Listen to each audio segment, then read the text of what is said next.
Salam Sejahtera and welcome to Sembang United podcast. All right. Basically, we are from JomUnited. We are a Malaysian Manchester United fan channel. Yes, dengan bangganya Buatan Malaysia. Okay, for those of you who just recently discovered us on this podcast, don't forget to check out I would say our mother channel, the YouTube channel. All right, JomUnited, JomUnited. All right, don't forget to subscribe, share our videos, and turn on the bell notification.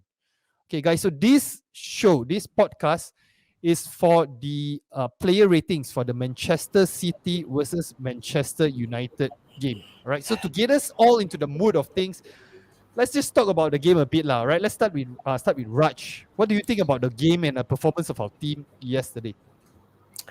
I mean, I have watched numerous Manchester derbies over the course of my football fandom, as I would term it, right? But I've never seen a more depressing United side than the team that played yesterday. Because to be completely honest, we were out of ideas at one point. The heads just dropped. We we literally didn't give a shit after a certain that time, and City were just having a field day. It was more like a training session for them. I mean, I remember not so long ago there was a game in in Old Trafford where we lost 2-0. Right, in that game I thought this is the worst possible performance and nothing can top it. They just proved me wrong last night. So that is how bad it was to me. Okay, Pijal. Hi, Pijal. Now you're our regular podcast panelist.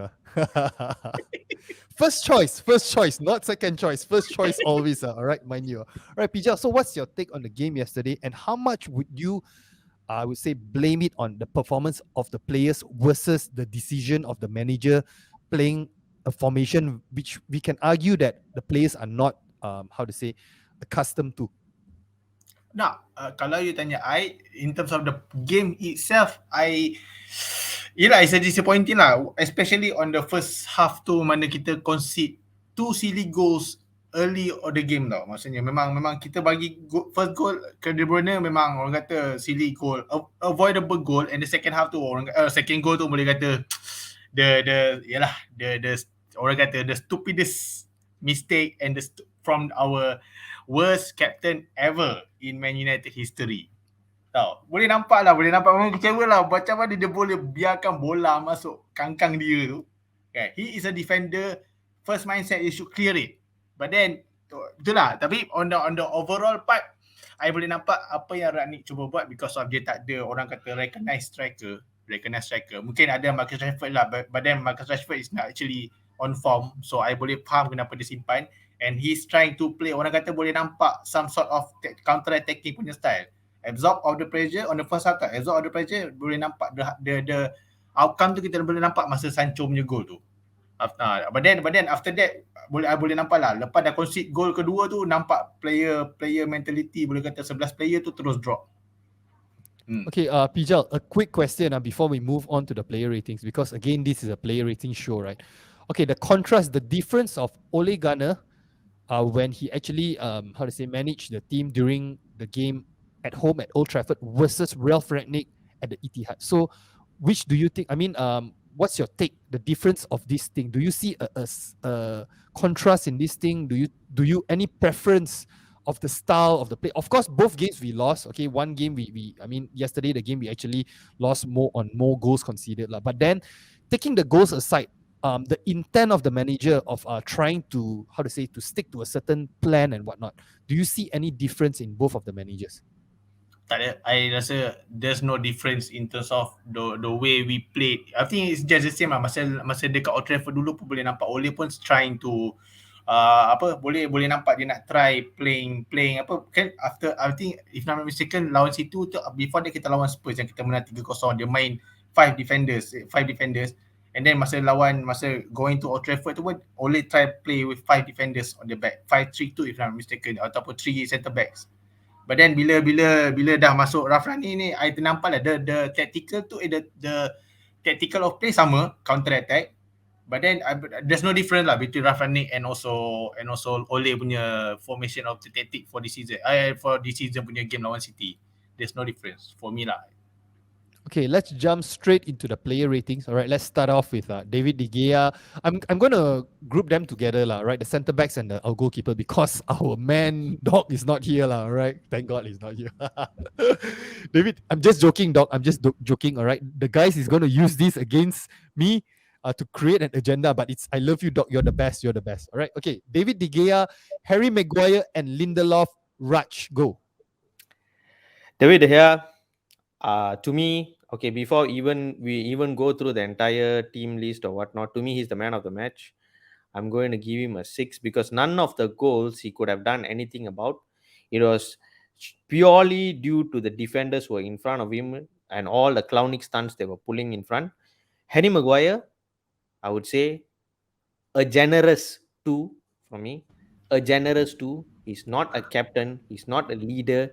He is just a fake footballer, if you ask me. I've come to a conclusion that Harry Maguire is a fake footballer because he has conned an entire generation of England supporters, as well as the Manchester United board that is worth 80 million.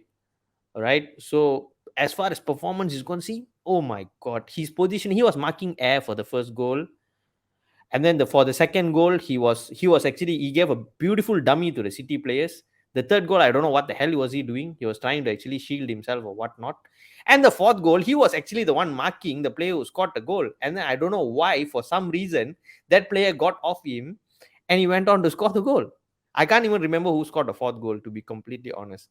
But Harry Maguire, as always, is useless, and I still do not get it. This is a constant theme time and again why every manager picks Harry Maguire. We see Ole picking him. Now we see Ralf Ragnick picking him. Every chance you get, he's already in the team. Just because he wears an armband. Even that, he doesn't do the job properly. To me, only 2. Lindelof, I think he was part to blame for most of the goals as well. But he was, to me, it all depends. Centre back is always a partnership, right? When one of your partner is the main cast of the show Frozen, so you will have the other person who fails to compliment him. That's what happens. So for what do you call that, Victor Lindelof, I'll give him 3. He was a bit better than Maguire, but he was playing much better early on, a few games ago. So back to you, coach. Okay, Raj, just a question to you, lah. All right, so to keep things flowing nicely, lah. All right, so what's the importance of a leader in the team? Okay, we always talk about, oh, we need a leader, we need a leader. I think especially yesterday, right, the game yesterday, it was so obvious there was no, I wouldn't say, okay, let's use another word, lah. There's no authority figure, to motivate the players, when we were like 2 goals down, 3 goals down, especially, to get a heads up and fight and fight and fight. We do not have someone like that. What's the importance of such a player? Okay, especially in a team like Manchester United. You want the best example of a leadership performance? Go back to the archives, watch Roy Keane's performance in the Champions League semi-finals when he knew he was going to miss the 99 Champions League final after getting his maximum number of yellow cards. That is a captain's performance, a textbook captain's performance. And that is the importance of having a leader. When a leader is proper, he leads from the front. I think the last particular captain for United who lead from the front was Wayne Rooney for me. As much as people say Wayne Rooney was not really a good captain, I beg disagree, because Rooney to me was one of the best soldiers to ever wear a Manchester United jersey. He can play with half a leg. He can play with a broken ankle, whatever. You ask him to play football, he plays with his heart out. A leader is supposed to be the first player who is going to stand. There's a difference between a boss and a leader. What Maguire thinks is he thinks of himself as a boss. A boss is never going to be good in a footballing world. A leader is somebody who leads from the front. That means who is going to be the first person who gets shot. Maguire is the first person who actually throws the entire team under the bus. That is the difference. He is the boss. He thinks that he is the greatest. Just because he wears the armband, he can talk whatever he feels like talking. Come on. there were so many other better captains. To be completely honest, guys, I think Ashley Young, Ashley Young, who we consider one of the worst captains to ever wear the captain's armband, had more passion, had more drive to actually push the team compared to what Maguire is doing now. What we need is a leader who stands up for the team, who lets his football do the talking. That's the most important thing. When you don't let your football do the talking, it's pretty much like you're coming and you are instructing everyone to do everything else, and then you think it's going to the whole problem is going to sort itself just because you've instructed everyone to do. But what you are doing, that's the difference between being a boss and a leader. And to me, Maguire is not, I repeat, he is not a leader. We really serious.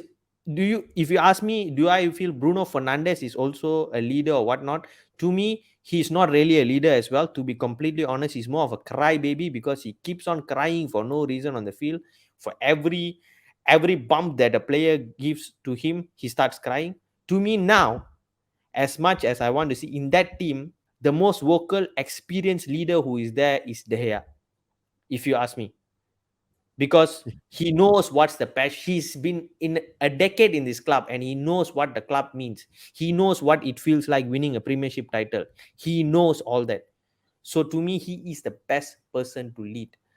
To me, first thing, Maguire, give up your captain's armband, get out of the club. I don't even want to see your face after this.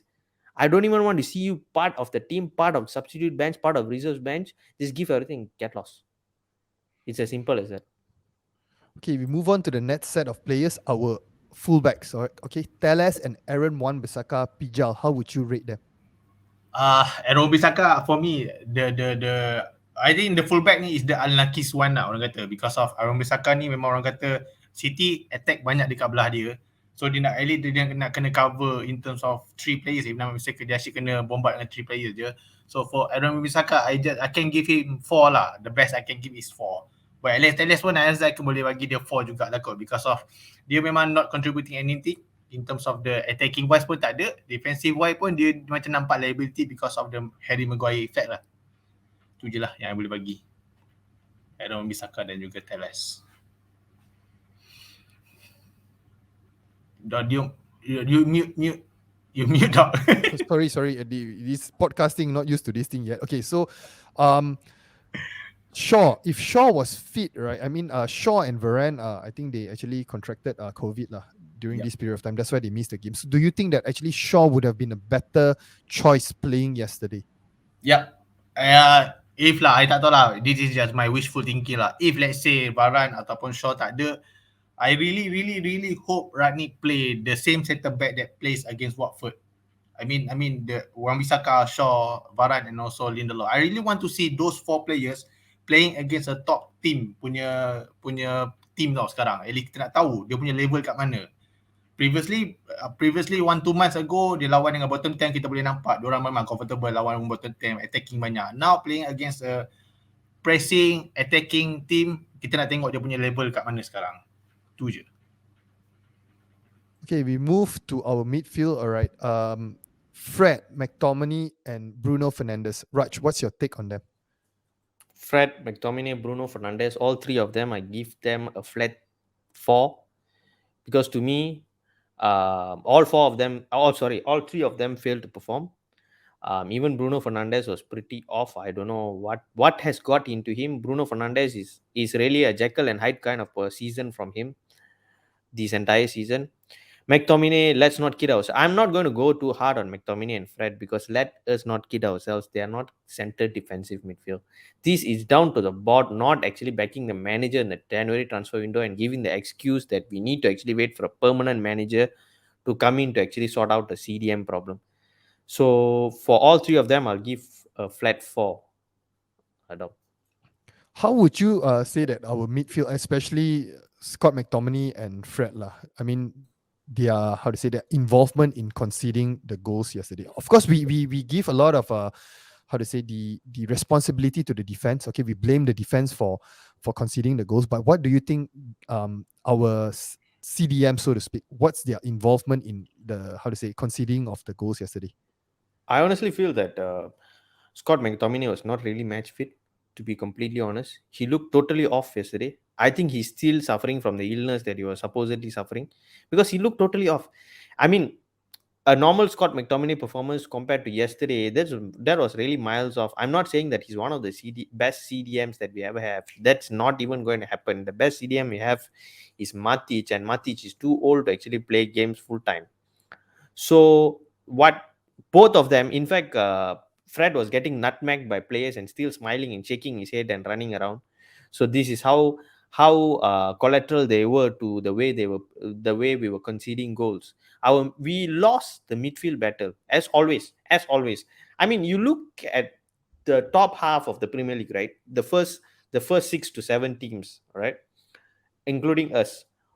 Who on our right frame of mind will actually have Fred and McTominay as their first choice midfield partnership besides us? Nobody else. I think not even Watford will do that, to be completely honest. But the problem is we do not really have a choice. So again, as I've been stressing from the start of this podcast, the problem lies not within the team. It's something else. I think we'll get to that later.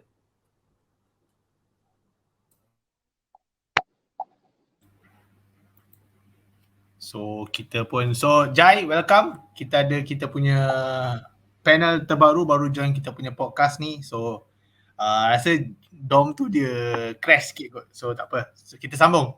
Jai, welcome. So kita dah pergi kepada keeper, defender, midfield, now to the attacking side.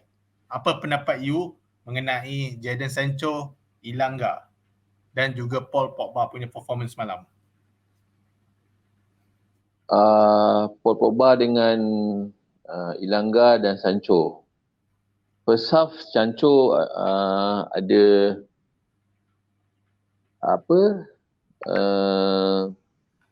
jaringkan gol untuk first half kan. So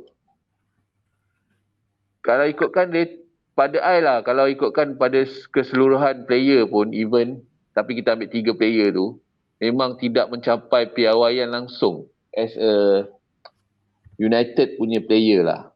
Dengan mungkin Ilanga dengan game besar macam ni mungkin dia kurang experience, and then Pogba macam biasalah, dia ada mood okey, ada mood tak okey dengan, tapi sebenarnya bukan isu pasal 3 player, the whole team sebenarnya. Structure game masa tu dia melibatkan, walaupun macam mana bagus pun player tu, tetapi dengan structure player-player lain dia mempengaruhi game tu. Sebab kita boleh tengok second half banyak menunggu daripada memberi tekanan. So tiga player ni tidak mencapai piawaian yang kita nak. Even Sancho dah score tapi second half dia tenggelam. Mungkin sebabkan structure dalam game semalam tu lah. Second half tu memang teruk.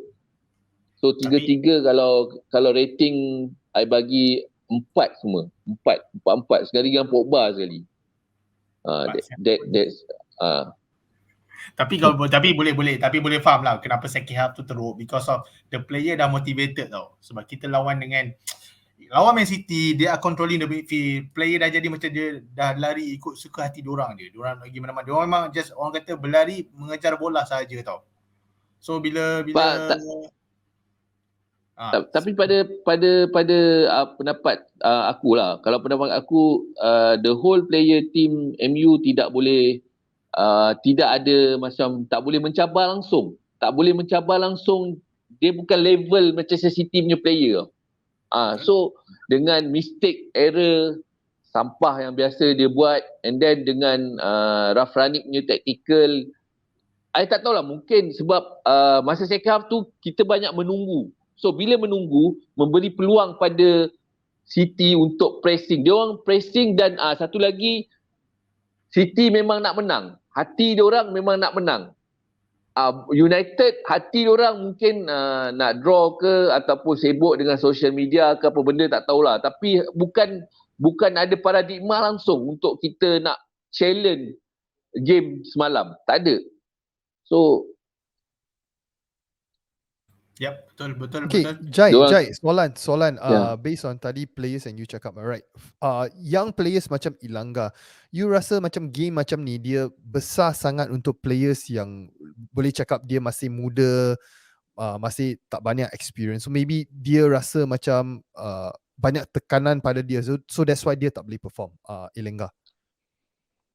pada Elangga satu player youth yang kita ada yang menyelah selain daripada Rashford, selain daripada Lingard kan. Tetapi point dia sekarang kita bermain 11 orang. Kita bukan bermain satu orang saja.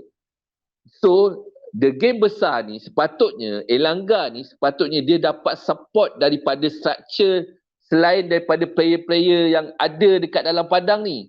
Disebabkan player-player sampah yang ada dekat dalam padang semalam kebanyakan sampah.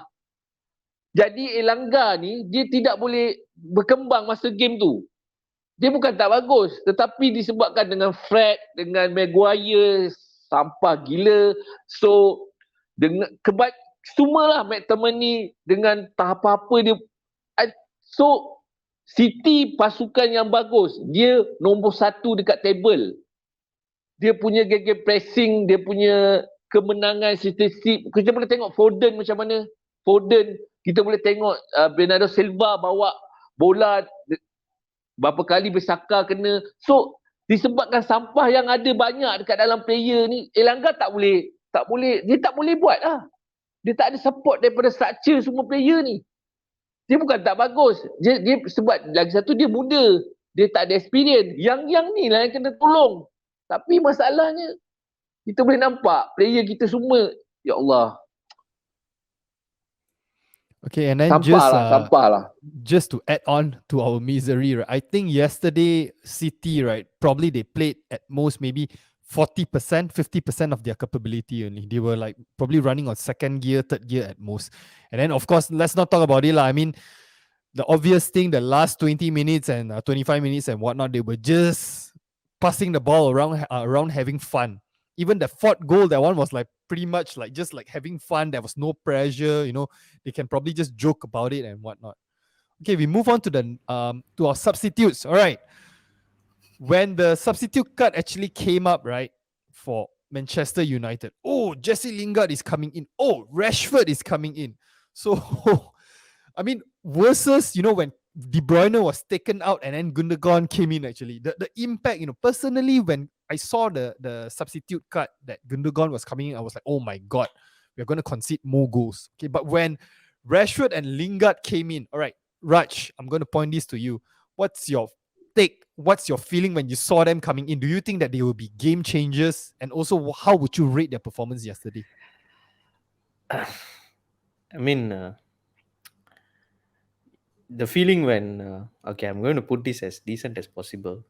The feeling that you are going to have a diarrhea, but you can't really run to the washroom.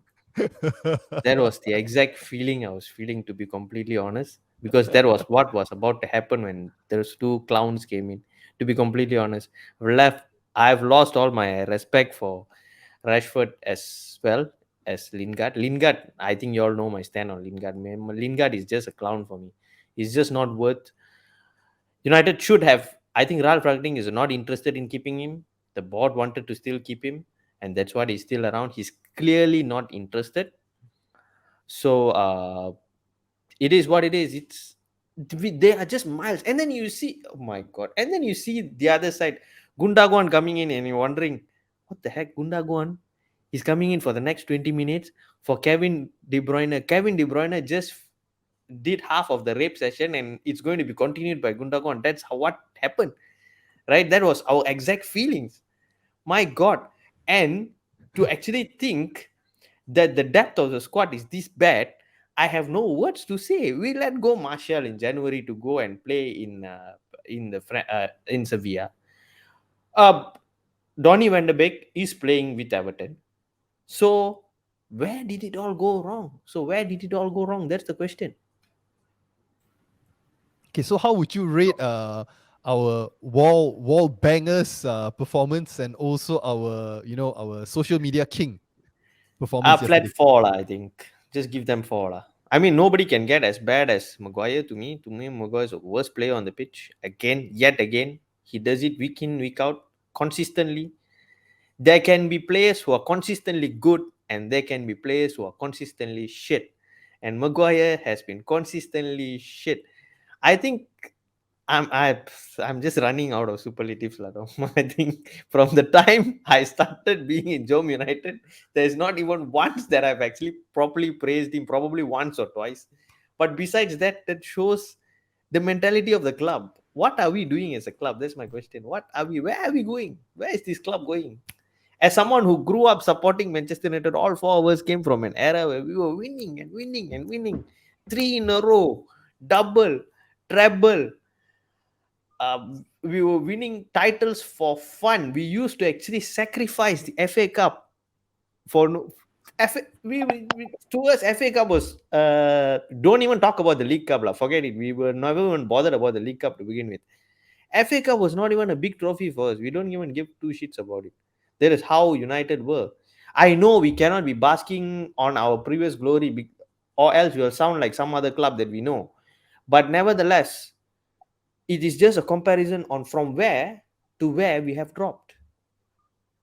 It's very, very depressing to be a United fan these days. Okay, Pijal. All right, let's move on to the 12th player, so to speak. All right, Ralph Rangnick. So, especially for you, all right, Pijal. So, just now I know early on the podcast I actually asked you about this, but how would you rate Ralph Rangnick's performance as a manager yesterday?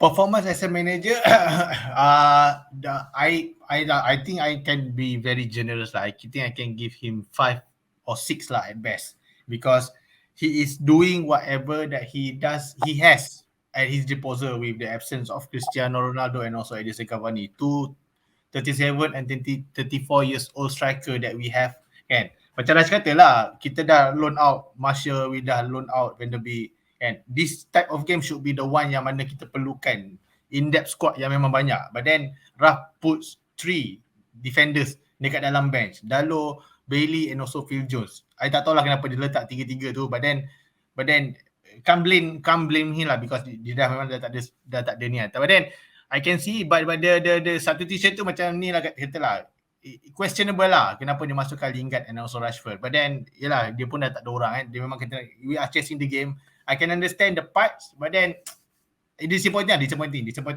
in terms of the way kita nak trying to get into the game by not having the players yang memang boleh change the game. Tambah sikit boleh, Ralph Rangnick. Okay, sila. I think Ralph Rangnick sesuai untuk temporary sajalah, bukan untuk permanent lah. Dengan apa yang kita nampak game semalam, first half okay, memang bagus lah, sebab kita ada respon dengan gol awal diorang. Tetapi corak daripada permainan Manchester City, kita boleh nampak yang kebanyakannya dia tak improvise langsung pun, sebab benda tu sama je macam sebelum Ole lepaskan jawatan sebelum ni. Dia punya corak pun sama.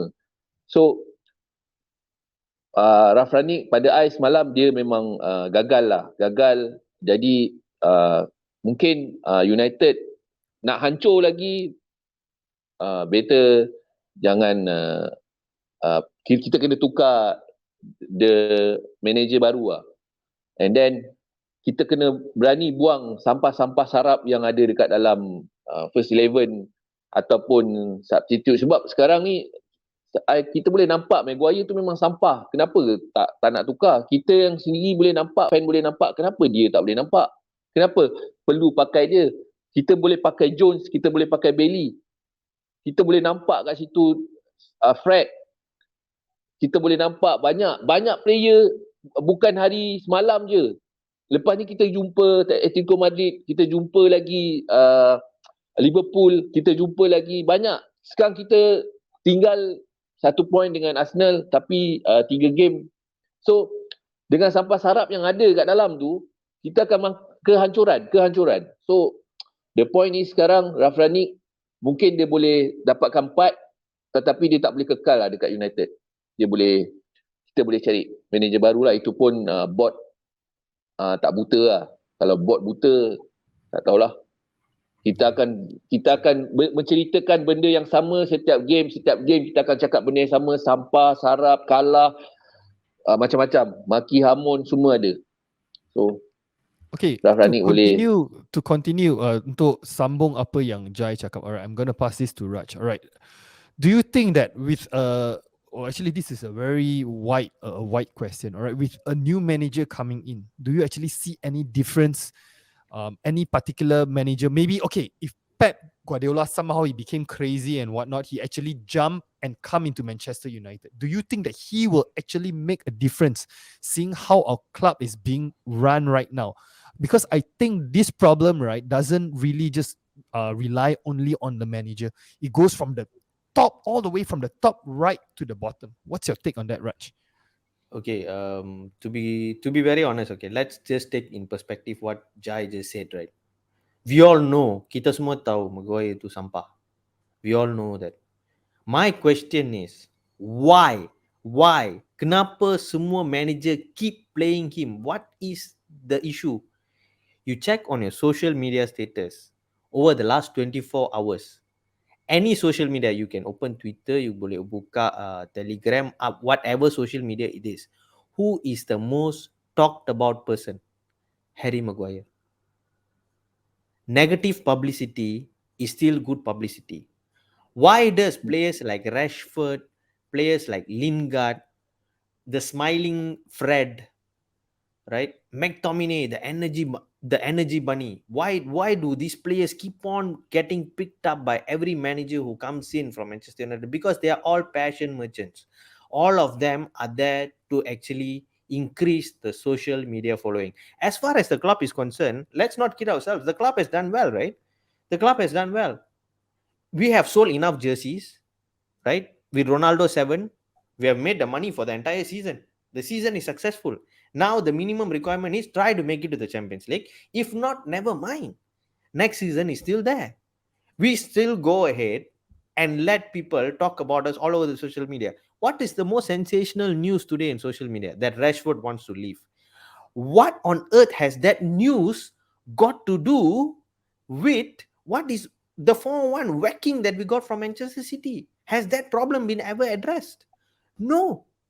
So you can have, to answer your question, Dom, you can have Pep Guardiola, you can have whoever, you can even have Sir Alex Ferguson back to this club in this climate, unless and until the Glazers leave this club. As much as people say, oh, it's difficult to get them out, we almost did it last season. Last season, if you all remember, before the Liverpool game, everyone revolted. The fans revolted. A revolution like that is necessary. If not, guys, you remember there was a team called Nottingham Forest, who were one of the kingpins of the first division, first tier English football. Where are they now? That is the same conundrum that I'm sorry to say our beloved club will face if these nonsense. Glazers are just interested in making money. That's all.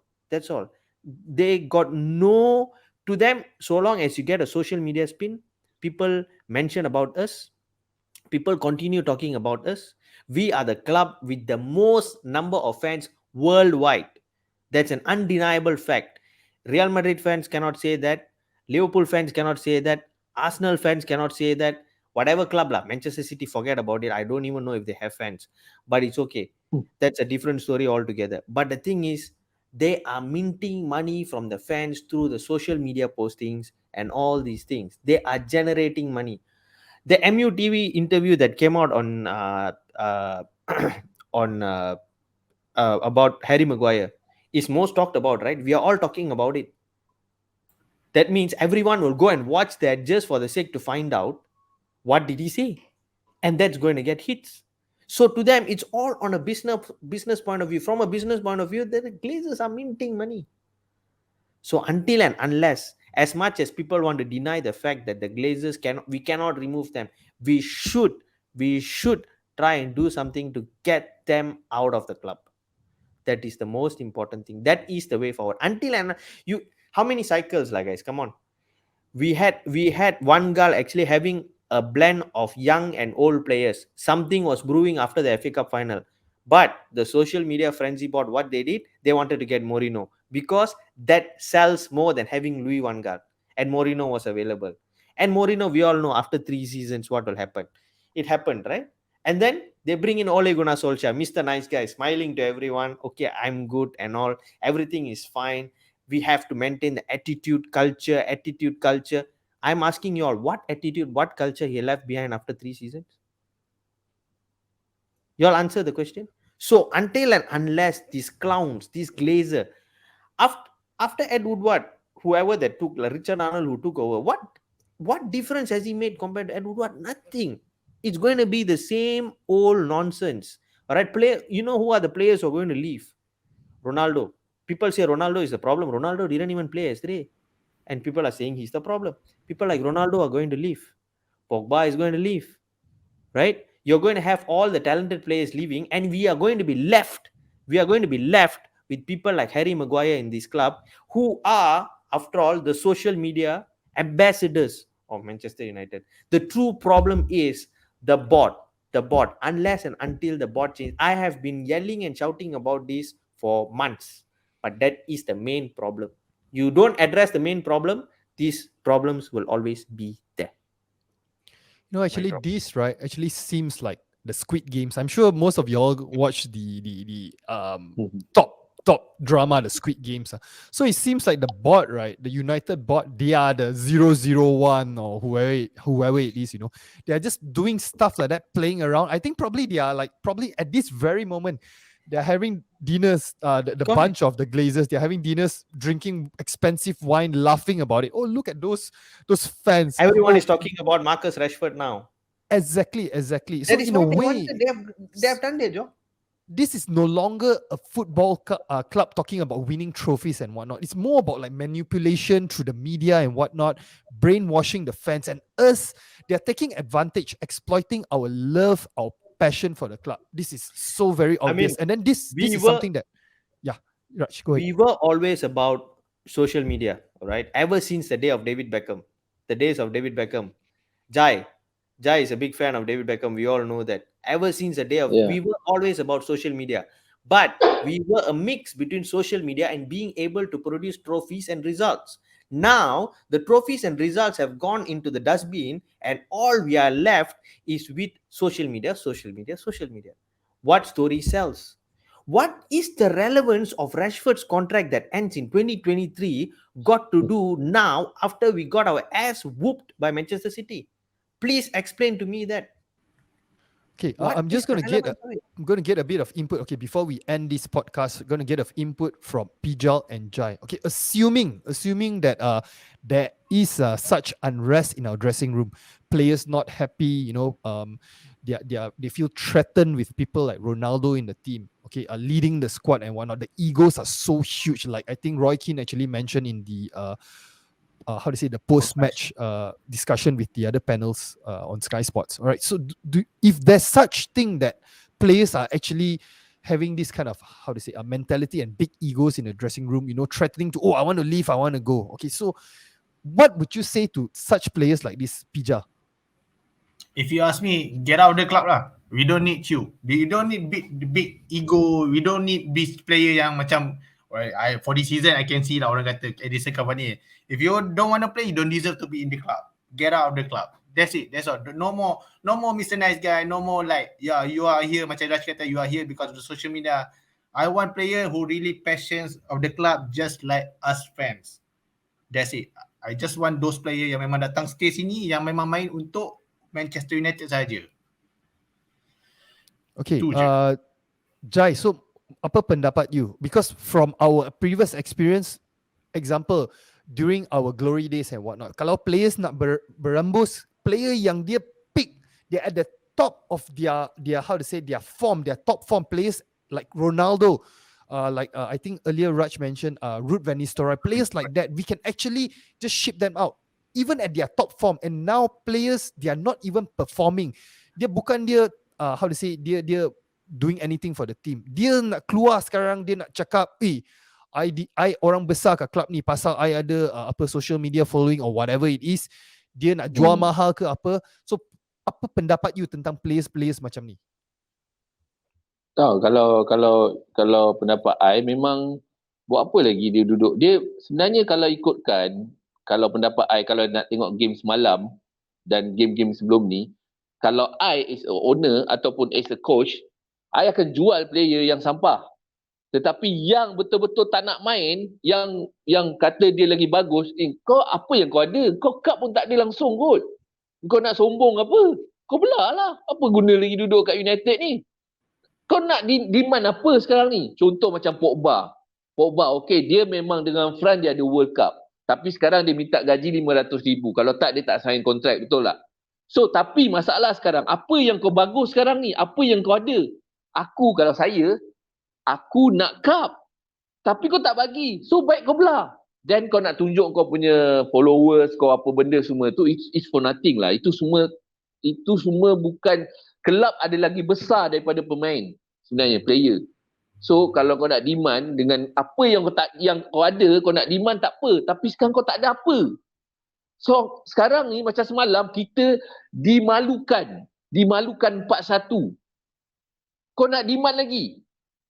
Kalau I Maguire, berapa banyak player I sanggup jual. Dengan Bruno pun I jual. Dengan game semalam kalau nak ikut kan. Kau nak tunjuk kebagusan korang dengan apa yang kau ada, it's nothing lah. Kelab lagi besar daripada ni lah. Tak kisahlah. I lebih prefer macam contoh Danny James. I lagi suka dia main walaupun dia penyudah apa semua, tapi dia main dengan hati. Kita boleh nampak Van de Beek main dengan hati. Kenapa korang keluarkan dia? Hender Herrera, PSG, main dengan hati. Kenapa kau lepaskan dia? Yang ada sampah kat dalam ni. Ini makin lama makin hancur United sekarang ni. Disebabkan player macam ni lah. Belah. Okay guys, I think we'll Keluar end daripada it United. at this I would say high passionate note. Alright. So if you are interested for future episodes like this, don't forget, subscribe to our channel, JomUnited. Alright. At this very moment, the podcast will be on YouTube, but we are looking at another platform and whatnot. Alright. Like usual, please like, share this podcast, share our videos with your friends and whatnot. And remember to subscribe as we are trying to hit the 2,000 subscriber mark. Alright. Thank you guys. Thank you for joining us. And we'll see you guys in the next episode. Good night.